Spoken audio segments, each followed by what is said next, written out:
Hey all, it's Fox. I want to talk about the UFO phenomena, more specifically its scope. I suspect the phenomena is much bigger than any one of us could envision. I've been investigating a concept, hyperobjects, for a little while now, and I think this concept applies well to the phenomena and adds significant insight to the whole mess. But before we dive into this, I want to invite you to subscribe. We muse about all things science and tech with a focus on the weirder things this world has to offer. I believe the truth is stranger than fiction, so I seek out the strange, because odds are, that's where the truth is. But moving on. What do vinyl records, global warming, and the stock market all have in common? They are all hyperobjects. Entities with massive spatial and temporal dimensions, so big, so complex, that it's impossible for a single human mind to comprehend. We can only perceive some of the consequences of these objects on our world, and many of their aspects are hidden from us, which I believe is a major source of awe, confusion, and anxiety concerning them. So what exactly is a hyperobject, and where did the idea come from? The idea is the brainchild of philosopher Timothy Morton. He coined the phrase in his book, The Ecological Thought, and takes a deep dive into the concept in his book entitled Hyperobjects, Philosophy and Ecology After the End of the World. Have a read, but fair warning, be prepared to spend a bunch of time with it. It's accessible, but it's not a book you read. It's one you move in with for a week or two, at least. I have to nerd out a bit here, so stay with me. Hyperobjects display the following characteristics. They are viscous, molten, non-local, phased, and interobjective. In other words, they stick to everything, are massive and distributed across space and time. They occupy higher dimensions, but some aspects of them are visible in our perceived dimensions, and they form relationships between more than one object.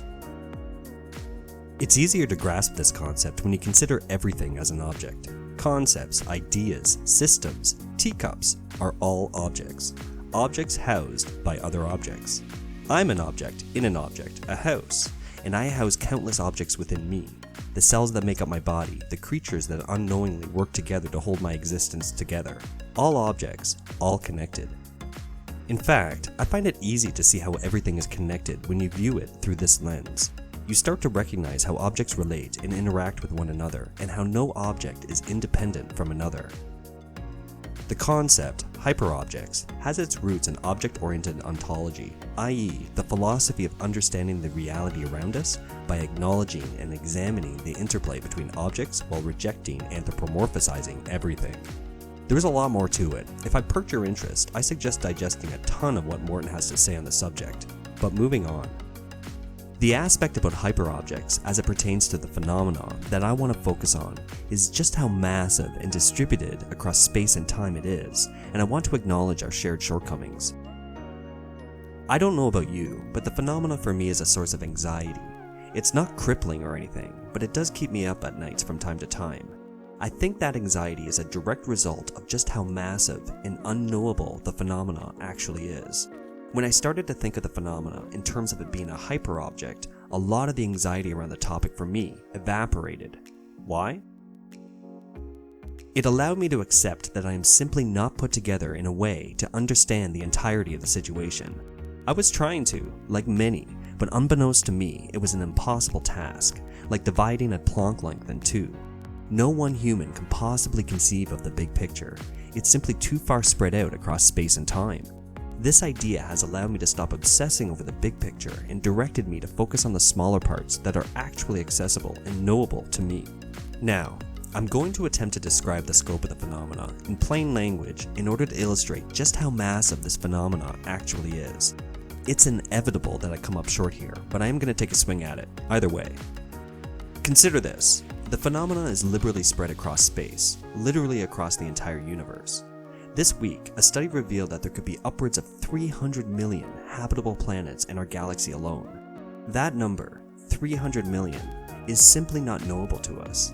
I don't know about you, but I need a picture showing this number in relation to something that I can conceive of in order to get a surface level understanding of that number. Now, how many of these planets have birthed civilizations? How many of them have birthed a spacefaring civilization? And when considering time, how many did and how many will? Now let's assume just one of these planets birthed a spacefaring species capable of interstellar travel. I can get my head around the number 1, most days, but that alone opens a huge can of worms. Let's speculate about this species a bit. It will have a history, a rich evolutionary journey, a culture, maybe spirituality, and a form of politics and ethics, perhaps even art and love, all expressed in an alien way, a way that no doubt would appear familiar in some ways, but will differ significantly in others. We as a species can't fathom the complexity of our own civilization. How is a layman, like myself, supposed to comprehend an entirely alien civilization, in addition to what we have on our plates now? It's not possible. It's simply too big.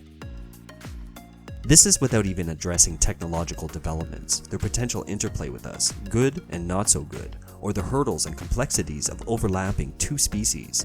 We struggle to amalgamate different cultures within our own species. Now throw aliens into the mix.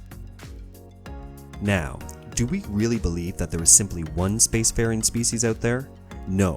In fact, the math is telling us that there could be any number of unique, intelligent species in different stages of development, liberally sprinkled across the universe, all developing in different ways, in different environments, and under vastly different circumstances. Now imagine your first contact with a member of an alien species. All this unknowable nuance would be influencing the interaction, but you'd have no way of discerning what aspects are having the most influence. The conversation would be difficult to say the least, and fraught with pitfalls with consequences that could be dire. Now let's throw in the abduction phenomena, religion, the human ethics impact, the ecological impact, and then spread it across hundreds, thousands, hundreds of thousands, or even billions of years. What about the potential interdimensional aspects of the phenomena? It's terrifying, yet we sit slack-jawed and stunned when we simply see a mere hint of the phenomena's existence. It can be overwhelming to think about. Why? The phenomena is a hyperobject that is simply not entirely knowable to us, not even close. Except that, it may save you a few hours of sleep. The concept of hyperobjects has allowed me to partially explain my obsession with the phenomena. No matter what foxhole I go down, there will always be another branch of the tunnel that leads to even more questions. Questions that in many ways are unanswerable, or if they are, the answer is beyond my comprehension, and may very well always be. Sam Harris, one of my favorite thinkers out there, describes artificial intelligence as terrifying, yet he acknowledges our obsession with seeing just how far this technology will go, despite its existential threat to our species. Meaning, we are going to keep banging away at our keyboards to see just how advanced this tech can get, and to hell with the consequences. He says that's a problem, and I have to agree with him. I believe the phenomena may very well be an equivalent threat that we can't help but watch for and even encourage its manifestation. To hell with the consequences. In conclusion, I believe this human experience we are all sharing comes with hard cognitive limits. Those limits are easily exposed once we start to consider many of the phenomena that manifest in our reality as hyperobjects. And for truth seekers, this may be a tough pill to swallow, but those limits are non-negotiable. The phenomena is simply unknowable to us in its entirety, and we have to learn to accept that and focus on the aspects of the phenomena that are knowable to us in order to adequately scratch that curiosity itch and the desire to lift the veil. Truth is, we may be able to lift that veil someday, but will we have the capacity to understand what lies beyond it? Thank you for listening. If you like my work, please hit that like button and consider subscribing. And remember, this ride is not without risk. Be careful out there, and take care.